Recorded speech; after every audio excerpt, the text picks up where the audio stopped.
This isn't an ordinary goal program. It is not an ordinary goals program. Most goals program wouldn't even suggest that you set the type of goals we're talking about. But I would imagine if Henry Ford had gone to a goals seminar, or Hedy Lamarr had gone to a goals seminar, or Edison had gone to a goals seminar, and they had told the people about the goals they were setting, the people would have told them that they were being unrealistic. You don't want to do that. Why will a person do what we're suggesting? I believe they do it because they really do understand. They may not have it clear in their mind that they could really articulate it to someone else, but they do understand that there is true greatness within us. It's not just words that they repeat. Like, you have to ask, where's Phil Goldfine? Where was he coming from? Now, Phil would probably have been around, 34, 35 at the time I met him. So he'd been around the park for a little while. And we're talking and we're just shooting the breeze with each other. And he began to share his dreams.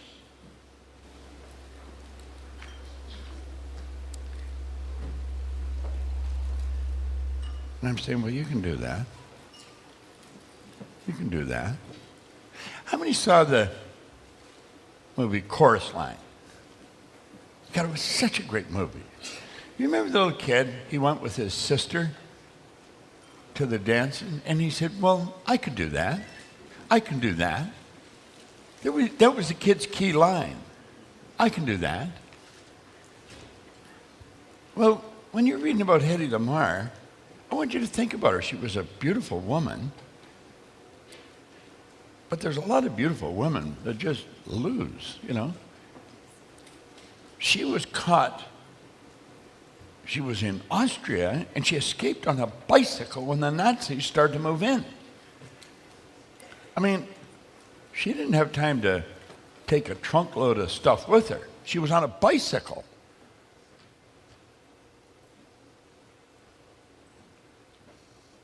When I saw her in the movie, she wasn't that old. I was in the 40s and the 50s.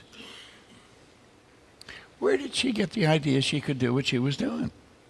Where'd she get it? She got it from the same idea that you're going to go to for your ideas. But what you've really got to understand, and you've got to understand it with some depth, you are programmed. You are definitely programmed to play it safe. You are. Most people my age are, they're programmed to take it easy. You know, just take it easy. You know, you've worked hard, you deserve, just take it easy. You know? That's a bunch of nonsense. What would you want to take it easy for? It's nowhere near as much fun as creating.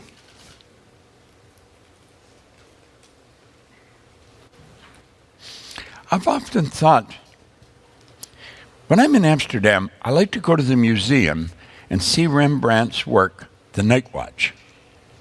It's one of the most magnificent pieces of art that you'll ever see.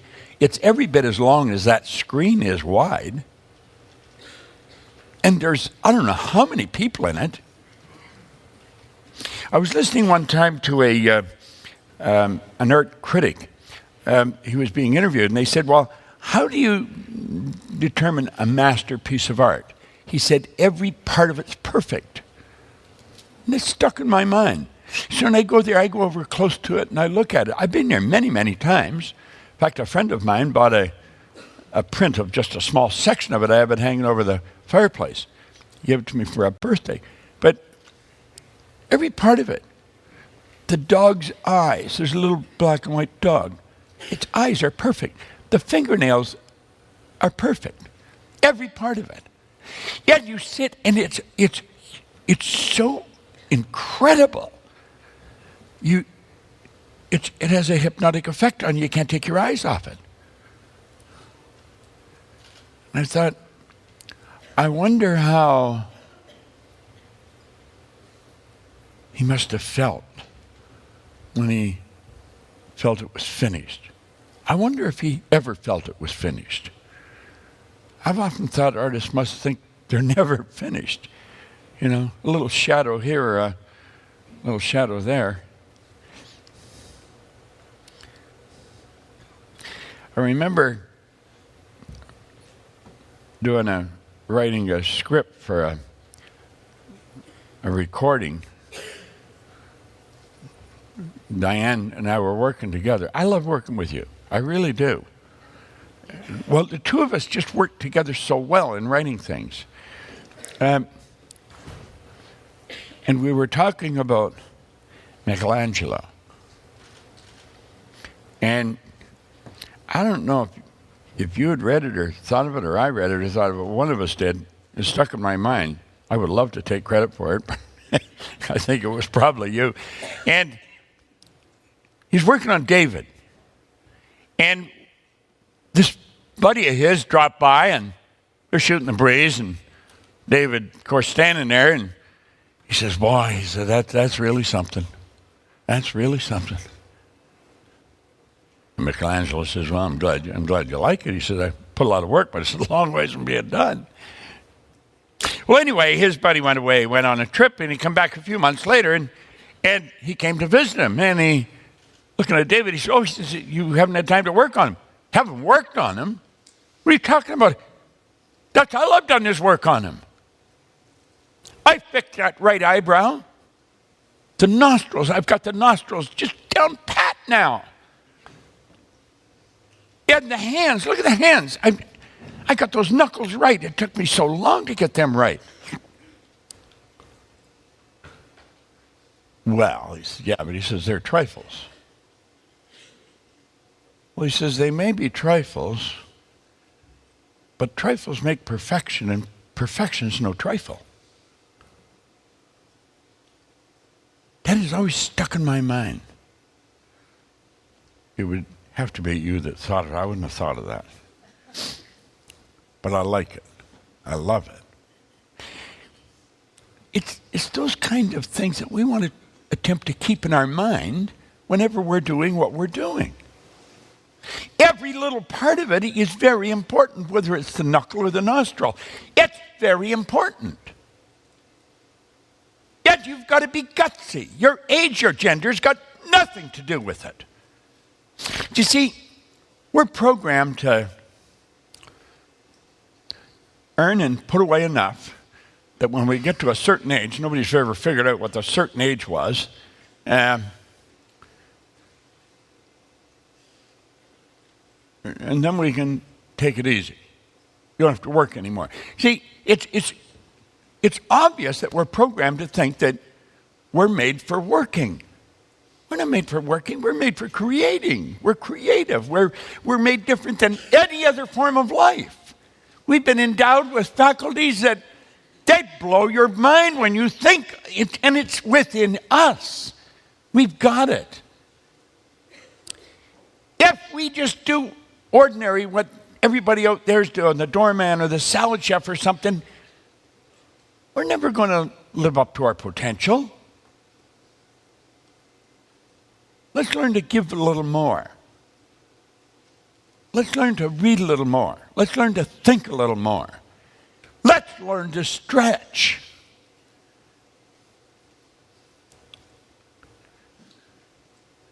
I love what Wooden said then. He felt it was his obligation to do something every day for someone when he knew there would be no opportunity for them to reciprocate.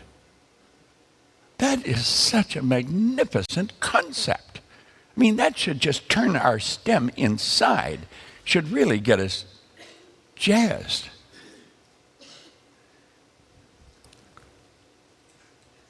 I know that when you think about it, you're the same as me. You realize our life is very important. It's our life. Yet it goes so fast.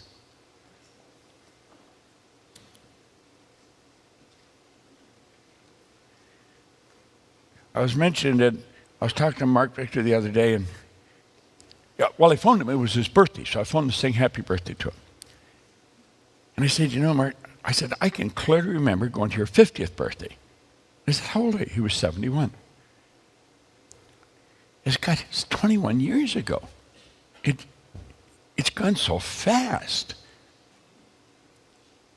And that's the way 21 years goes. Now, to a 21-year-old, 21 years probably doesn't seem to go very fast, you know, because it's their whole life. I think I figured out why time goes faster as you get older. If you're 5, a year is 20% of your whole life. That's a lot. That's a lot. You see? When you're 84, a year's only 1/84 of your whole life. Whoop! It's gone. Where the hell did it go? You know, just whoop! It's gone. Another one. My God. Whoop! Another one's gone. You start thinking, I better get busy. I might not have, whoop! Another one's gone. You see? That's our life. Got to keep that in mind. You might ask yourself, how much good do I do? How many people do I help? And if you're not satisfied with the answer, make a decision you're going to change that right now. It doesn't matter that you maybe haven't done what you thought you could or would or should do in the past. The past is gone. Forget it. Let the dead bury the dead. It's gone.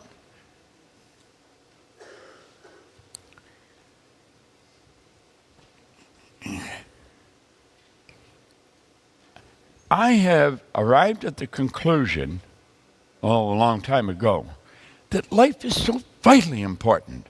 Every day is very important.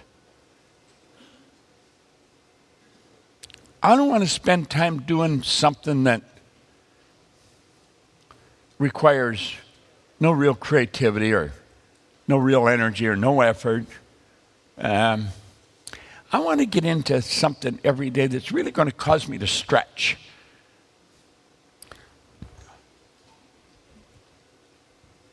I was talking to Sandy and we were planning, and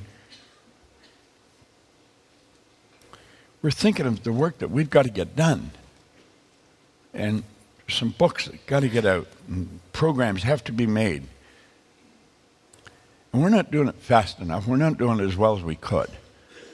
And I think it's important that we really do something that makes a big difference. See, you're programmed to keep doing what you're doing. You are. But sometimes that's not what you should be doing. I love what Kyle C. says. You can always measure what you're giving up, but you can never measure what you're going to get. It's so important. It's so important we know that. I hope you enjoyed this video. We put a lot of good information up here, and it causes everything in your life to get better. If you'd like us to notify you every time we put a new video up, hit subscribe and then turn on notifications. Check out all our videos, and we will notify you when we put a new one up.